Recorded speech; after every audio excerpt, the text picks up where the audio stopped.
It's my pleasure to have Jason Lay from QVC on the stage here.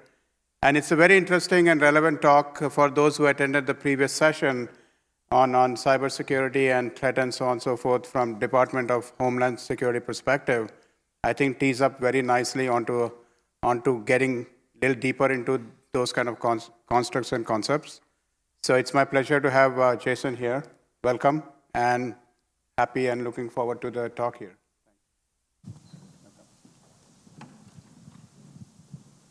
Good morning. So today we're going to be talking about what is threat intelligence? How do you define threat intelligence? That's not an easy question. I've always found it to be a bit like an abstract painting that you might see in a modern museum. You know, there are a couple of elements that everyone can agree on. It's on a canvas, it's made with paint, but there's a whole lot more about it that people disagree on. So just a big caveat up front, what we're going to be talking about today is really sort of my own personal vision of threat intelligence, kind of adapted through my experiences over the years. So it is not, an official or be-all, end-all. It's just, what I've kind of found works the best for me. This is the standard intelligence cycle. Step one, as you can see, is planning, direction, needs, and requirements.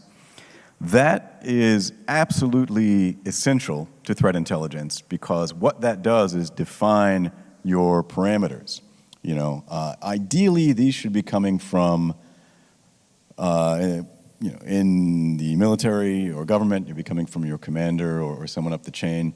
In the private sector, it would be hopefully defined by your C-level executives, the CISO, and then your director or your manager of information security. And basically what that does is kind of makes your job as a threat intel analyst a lot easier because it narrows down what you're looking for. If you are a company that makes cookies in Albuquerque, do you need to spend your time looking at incidents that affect airplane manufacturers in Germany? Probably not. So that is key. Now, unfortunately, especially in the private sector, a lot of times as an intel analyst or threat intel guy, you will say to your managers or your executives, what are your PIRs, your priority intelligence requirements? And they say, I don't know, you tell me, you're the intel guy. So oftentimes you'll kind of have to set those parameters yourself. Generally, you can use your common sense, but there's always a little trial and error.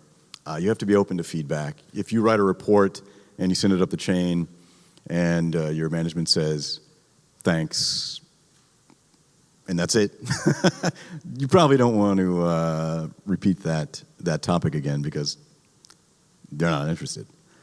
Collection, that's pretty self-explanatory. You're going to your sources in the private sector, primarily open sources. And these days, there's a lot of good open source threat intel stuff. Everything from, if you're a member of InfraGard or groups like that, or even things like bleepingcomputer.com, will have, generally, if there's a big vulnerability or something, it'll be on a few different sites. So there's a lot of good stuff out there that's easy to find. The next step, processing and exploitation, that really is more predominant in a government environment because that involves things like if you need to translate a document or things like that. So in the private sector, you're not going to run into that too much. Analysis, obviously that's your bread and butter. That's what you are doing for a living, really, is providing the analysis of these facts, these open source reports. And we'll get into that a little bit more later, but you have to remember that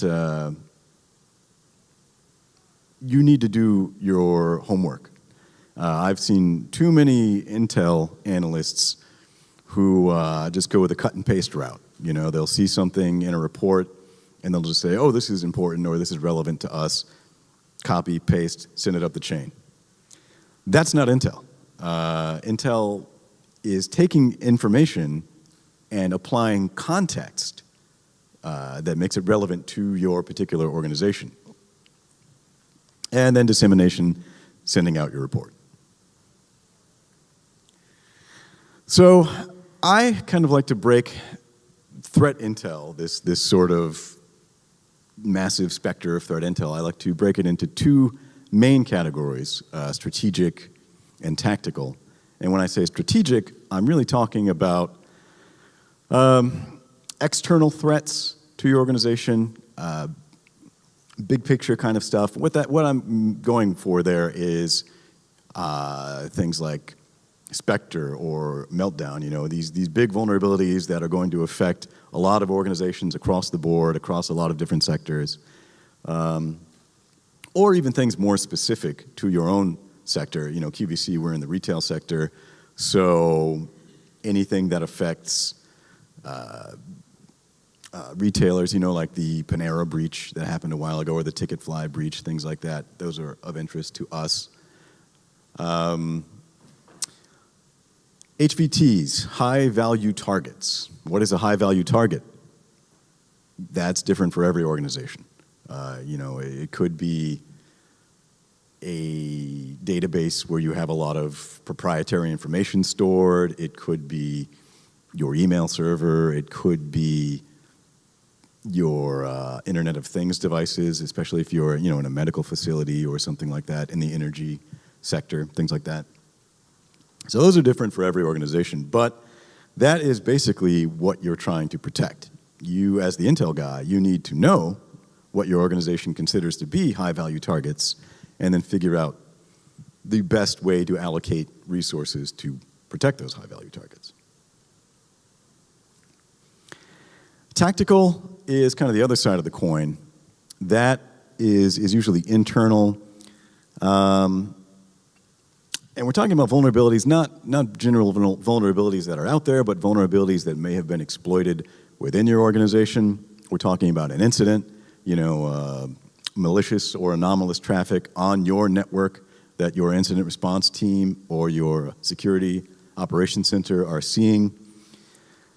You want to have a very good relationship with those teams and other teams in information security, because if they don't like you and they don't give you this kind of information, you're dead in the water as far as tactical intel goes. You don't know what's happening in your own organization. I worked for an agency once, I won't name them, but basically I was brought in to start an intel program. And I sat down and talked to the information security people there, and I said, what tools do we have on our network? What security tools? And they said, none. And I said, that is not good. And they said, no, it's okay. We hardly have any incidents. Yeah, exactly. So I went out and I sat them down and I lined up a lot of open source tools because budgeting was an issue, as it always is. So I said, these are all open source security tools. All you need to pay for is storage, information storage. And they said, that's great. We got everything online. And I said, you need to understand, when we turn these on, you're going to see a lot of stuff that you're not going to like. But at least you know it's there and you can mitigate it. If you're just flying blind, then that's not good. So you need to work with those teams because you need that information. I want to talk about attribution. There is a lot of debate in the cyber intel community about how important attribution really is. A lot of management, people up the chain, they really care about it because they want to be able to go to their bosses and say, oh, we got hit by Carbanic or Hansator or whomever. To the actual incident response people, it's not that important. They don't care who it was. All they care about oftentimes is how they did what they did and how we can stop that from happening again. So it's kind of a fine line. As an Intel guy, I think there's a lot of value in attribution because it helps set up kind of that big picture we talked about a little earlier. Who is looking at your organization? Who is attacking your organization? And from there, you can go to the next steps of why are they attacking our organization? What do they want? How can we keep them from getting what they want within our organization? So I think there is value there. But it's kind of a case-by-case thing. You know, if somebody gets a generic phishing email, they click on it, and, you know, it's just some generic Trojan. Is that really, do you really have to track down who that was?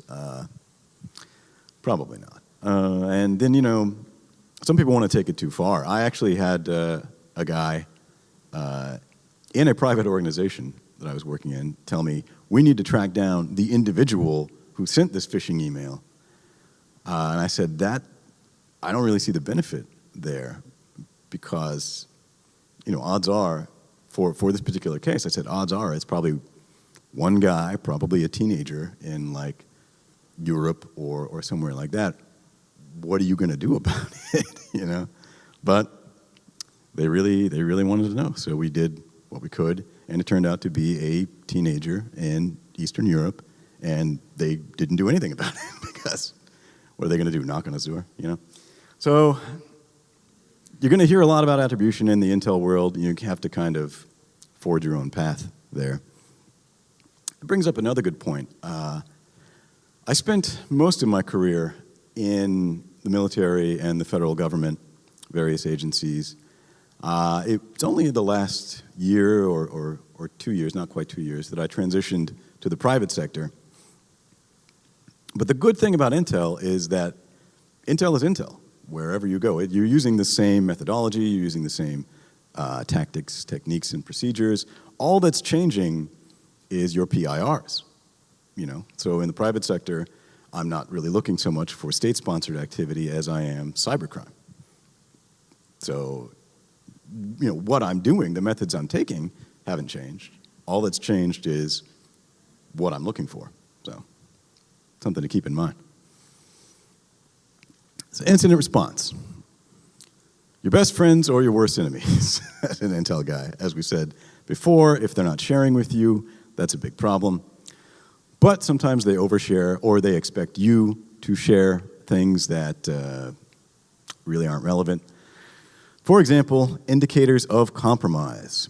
Everybody loves IOCs. Everybody wants to see all the IOCs they can. But IOCs without context are not Intel. It's just information. You know, to go back to our earlier example, if we see a state-sponsored group attacking an airplane manufacturer somewhere in Europe, and we are a local business in America, can pull all the IOCs from that incident that we can find, but the odds that we're ever going to see those on our own network are pretty slim. So do you really want to allocate all those resources to blocking hundreds of IPs for something that's not relevant to you? That's, you know, a decision every organization has to make for itself, but in my opinion, that's not very valuable. And as an analyst, you need to put that context in there. You need to say these indicators are related to this incident, but the level of threat to our organization is low, you know, or even just to say this is just for awareness only. Because you can categorize, that's another thing you need to do, is categorize the levels of information and the levels of threat that you're seeing. You know, something that is, if you see a report that a particular threat actor is targeting either your sector or your organization specifically, that's obviously a high level of threat. You need to get that out ASAP. But if it's something like our earlier example, who really cares? You know, that's something that it's not going to be an immediate threat to your organization. Tactics, techniques, and procedures. We already talked a little bit about that. This is what incident response really wants to know about a lot of the time.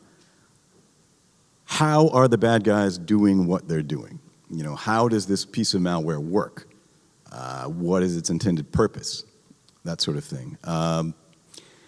And as an Intel person, you can supply a lot of that to them because, they might have reverse engineering capabilities, they might have things like that, but you can really, if you dig hard enough, a lot of times, not on every piece of malware, obviously, but on some of your bigger groups or your bigger malware families, you can really provide a lot of that context.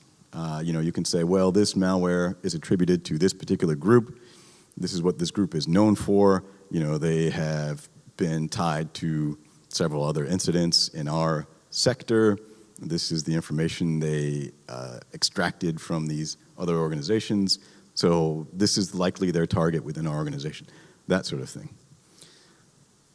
Also, how do you mitigate that malware? It's a big piece of the puzzle as well. Context, context, context. I can't say it enough. If you just are doing general reporting on general things that are out there, that's not good. People are going to stop reading your reports. People are going to stop caring. They're going to stop answering the phone when you call. And next thing you know, you're out of a job. So you need to... in the military, we had the term bluff, bottom line up front. You should always lead with that.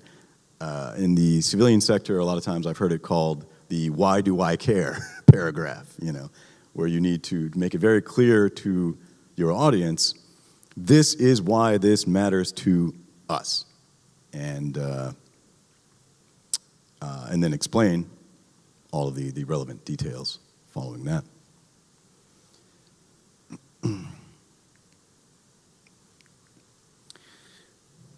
Diamond model is great. It kind of ties all this together.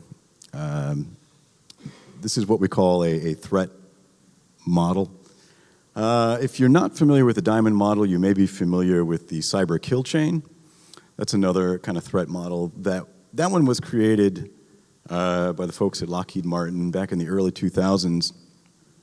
And it was groundbreaking for its time, and it's still a good model for a specific sort of thing. That the cyber kill chain really dealt a lot more with what the federal government was seeing back then, which was a lot of state-sponsored actors following the very familiar pattern of, executing an operation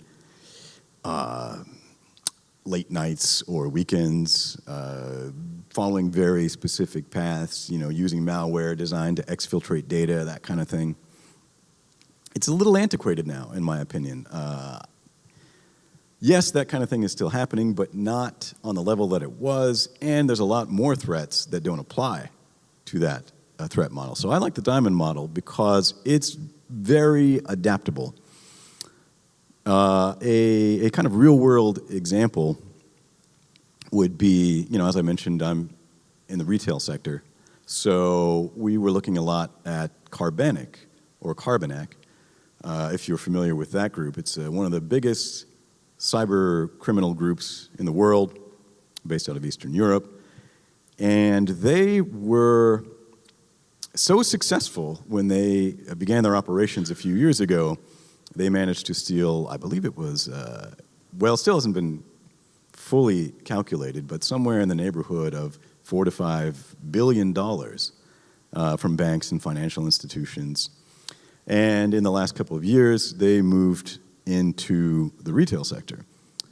So they would be the adversary, Carbanak, however you want to say it. Their capability was that they have a piece of malware that they developed themselves, a sort of in-house backdoor Trojan that they were using to target point-of-sale systems. So the infrastructure they were going after is point-of-sale systems.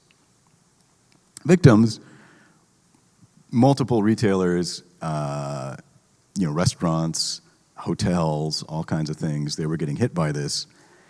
And they were using this initial malware to get onto the system and then moving laterally through the network and just taking anything they wanted to take. So that's an example of how you can use the diamond model to identify threats like that. But it's also good because there are a lot of threats to your organization that are not malware related. If you're familiar with credential harvesting emails. Credential harvesting email is an email that is sent by a threat actor to someone in your organization, and it's generally things like, hey, this is your bank, there's an issue with your account, you need to go to this link and log in with your account information. That's a very rudimentary example, but people, people do fall for them. That's a really dangerous threat to an organization because there's no malware involved. Your antivirus stuff is not going to block it because there's no malware. A lot of times, if you have something like an iron port or something like that, they're not going to block it because the link is not malicious. The entire threat it's really a social engineering thing where they trick people to go and voluntarily give up sensitive information. Cyber kill chain doesn't understand that, but the diamond model does. The capability is sending an email.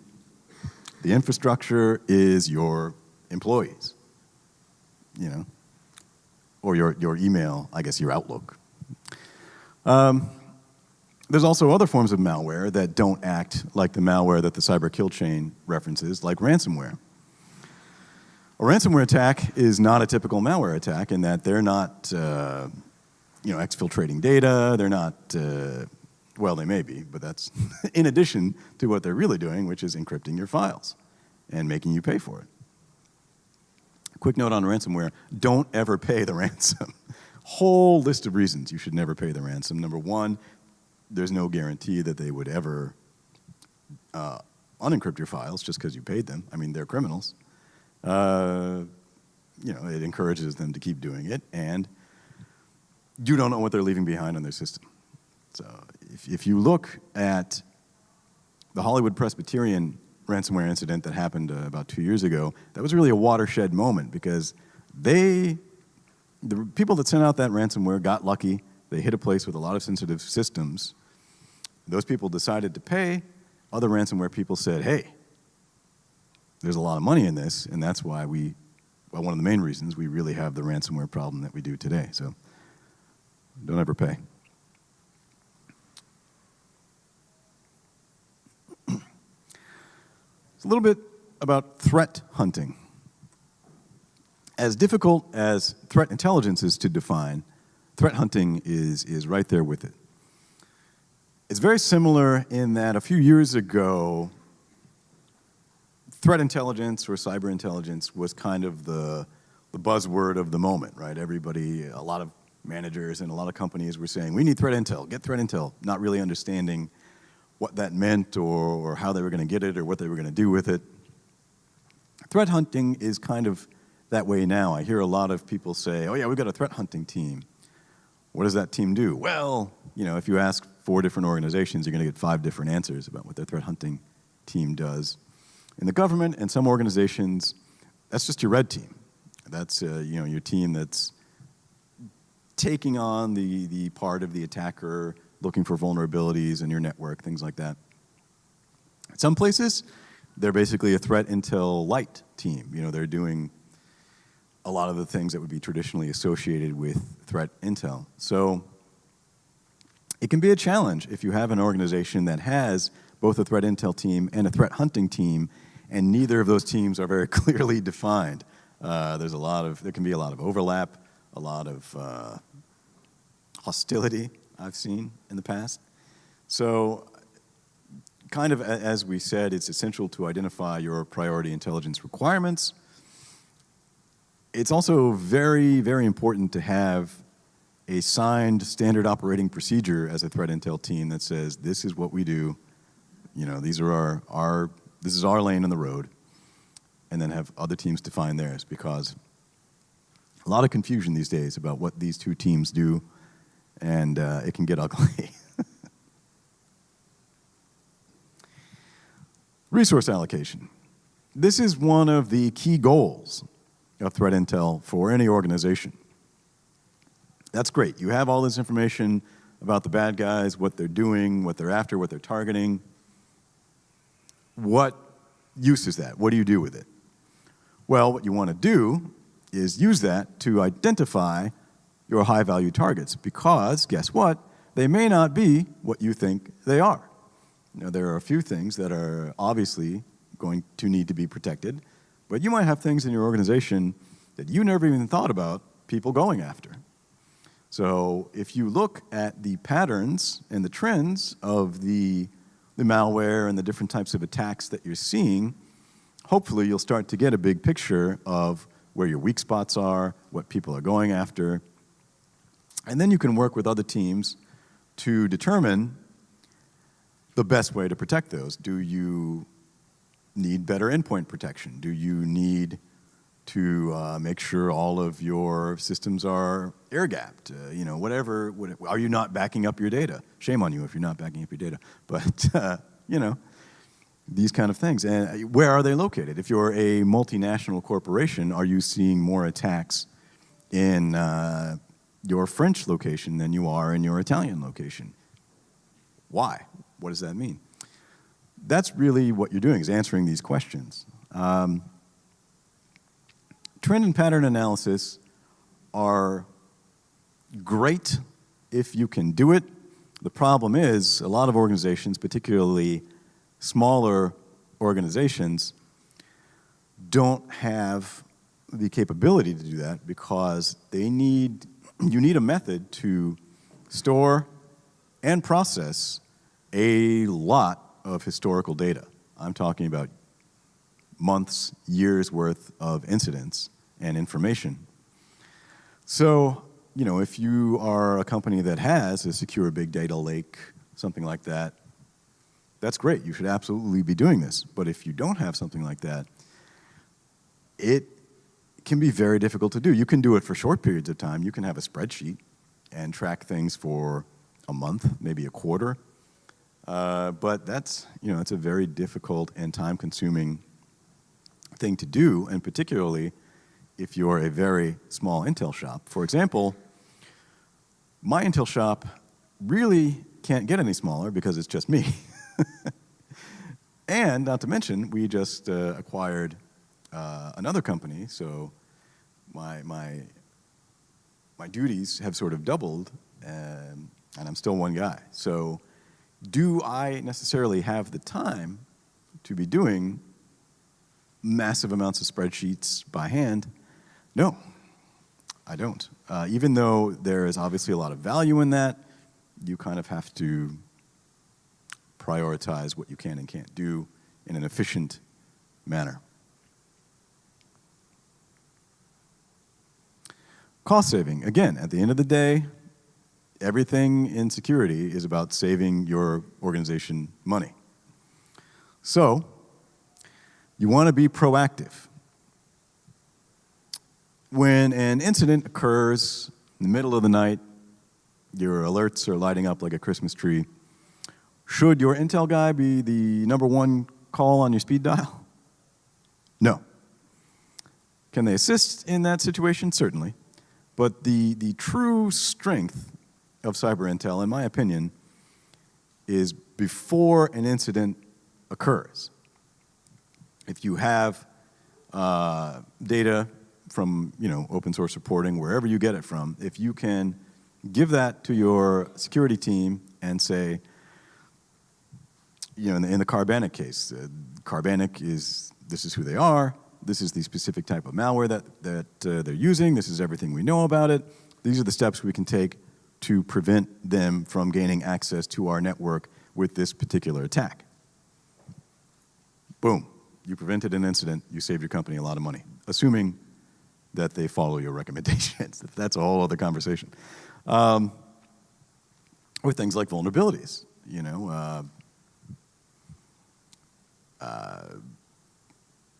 every week there's vulnerabilities in Chrome or Internet Explorer or Cisco or whatever.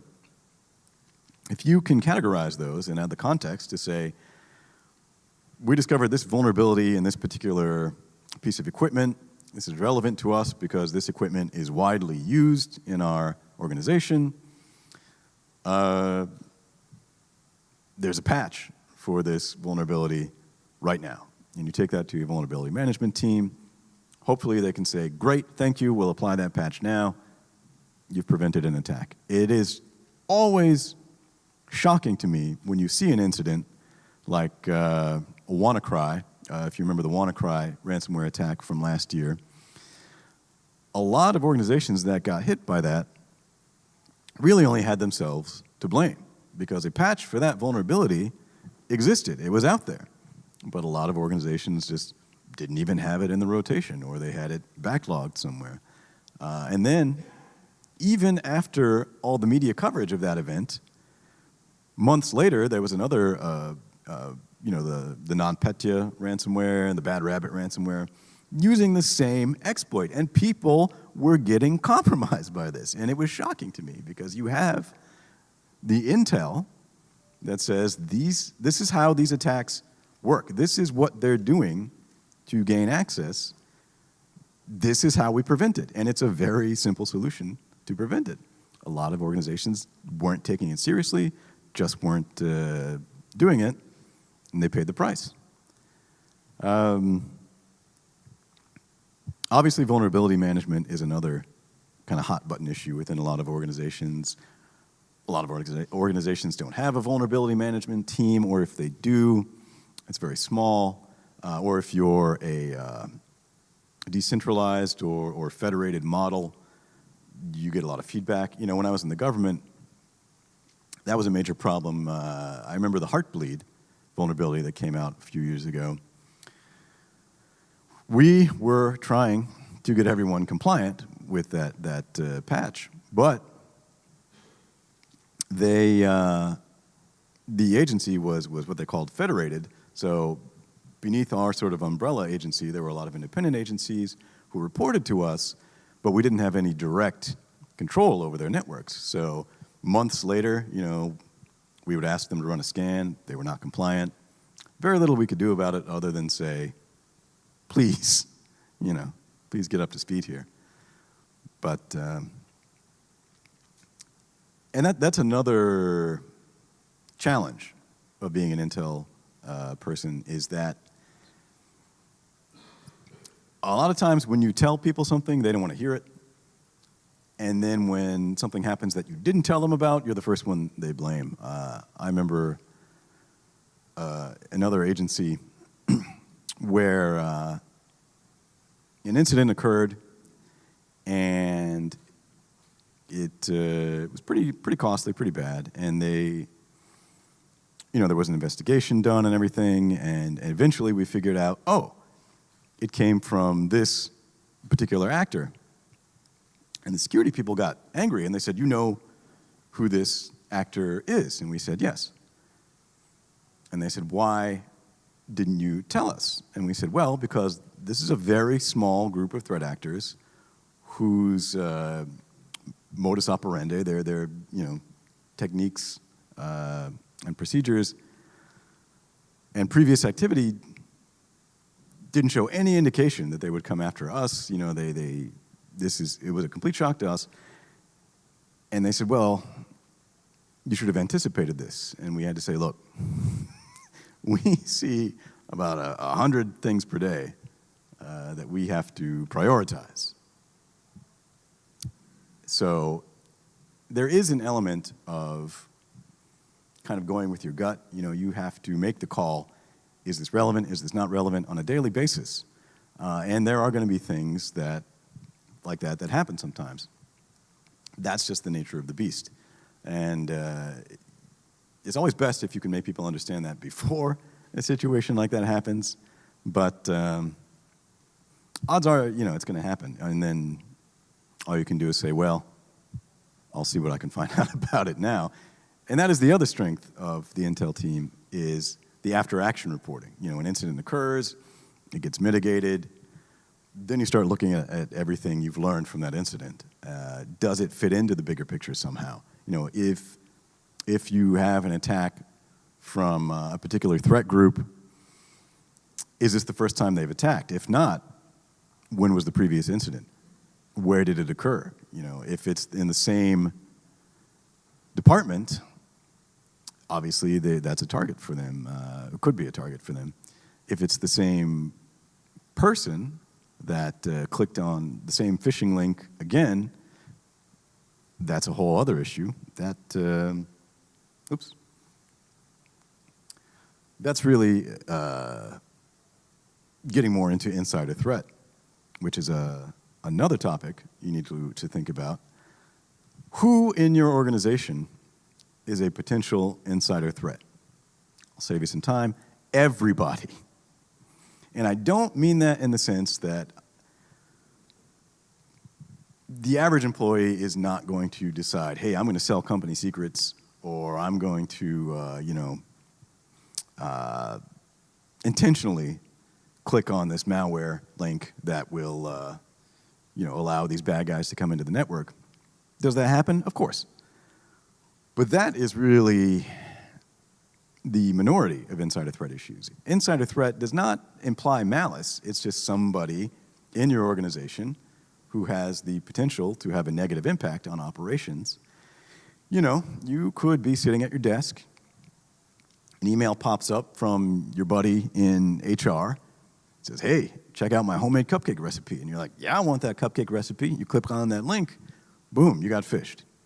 Happens to everybody, happens all the time. I cannot tell you the number of CISOs or other C-level executives that have done this, and then you get the email from them, oops, I think I did a bad thing, and then it's all hands on deck, right?